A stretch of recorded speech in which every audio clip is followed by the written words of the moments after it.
Carl Jung, Dialectique du moi et de l'inconscient. Préface de l'auteur.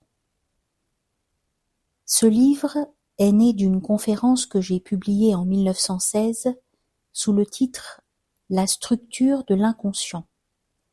Si je signale le fait, c'est pour indiquer dès l'abord qu'il ne répond point à une préoccupation fugace, à un souci éphémère, mais qu'il rend compte d'un effort qui s'est poursuivi durant des dizaines d'années, en vue de saisir et de décrire, au moins dans ses traits essentiels, le caractère singulier et la démarche originale du drame intérieur, de ce processus qui s'empare de l'âme inconsciente au cours de sa métamorphose.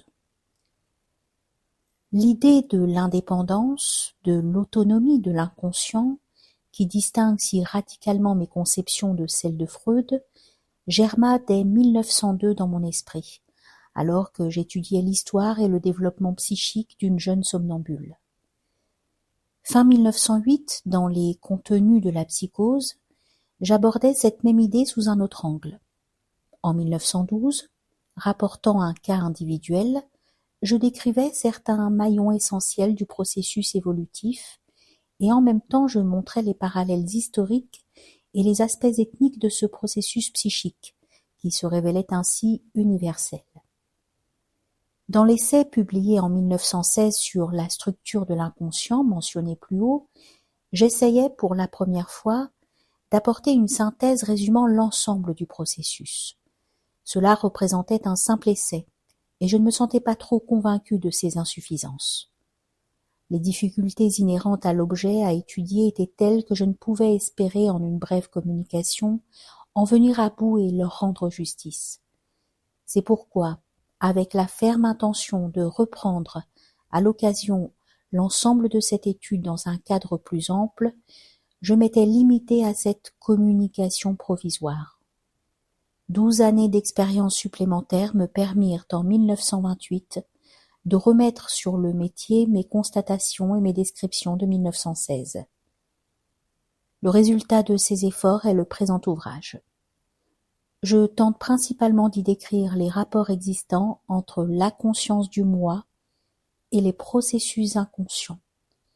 Ce propos m'a conduite à étudier en particulier les phénomènes dans lesquels il faut voir des manifestations réactionnelles de la personnalité consciente soumise aux influences émanant de l'inconscient.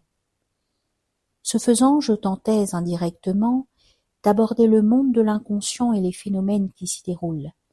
Il faut bien dire que ces recherches n'ont point encore trouvé un aboutissement satisfaisant, car la question principale, c'est de la nature et de l'essence du processus inconscient en soi, qui reste toujours sans réponse. Je n'ose aborder de front ce problème sans une expérience aussi étendue que possible. C'est encore de l'avenir que nous devrons en attendre la réponse. Que le lecteur me pardonne de lui demander de considérer ce petit livre, s'il persévère dans sa lecture, comme une tentative sérieuse de ma part pour pénétrer dans un domaine inexploré de l'expérience humaine et pour y planter les jalons de la pensée. Il ne s'agit point ici d'un édifice intellectuel spéculatif ou imaginé de toutes pièces. Au contraire, je me suis efforcé de décrire et de formuler des expériences vivantes, vécues et complexes, qui n'avaient pas jusqu'alors fait l'objet de considérations scientifiques. L'âme, dans notre perspective empirique de praticien, s'imposant à nous comme une donnée irrationnelle, il ne saurait plus être question de l'identifier, selon les canons anciens, à une raison plus ou moins divine.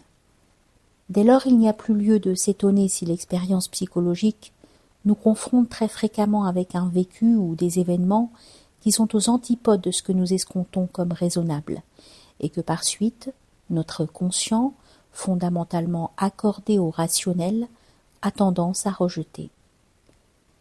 Une observation psychologique entreprise dans un tel état d'esprit, avec une telle attitude de base, serait naturellement très maladroite et à un haut degré anti-scientifique.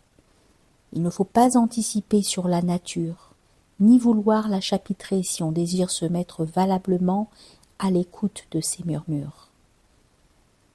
Ainsi, ce sont 28 années d'expérience psychologique et psychiatrique que je me suis efforcée de condenser et de résumer.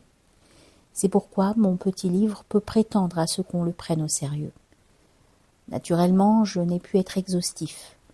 Le lecteur trouvera une continuation du dernier chapitre dans Le secret de la fleur d'or, ouvrage que j'ai publié avec mon ami Richard Willem.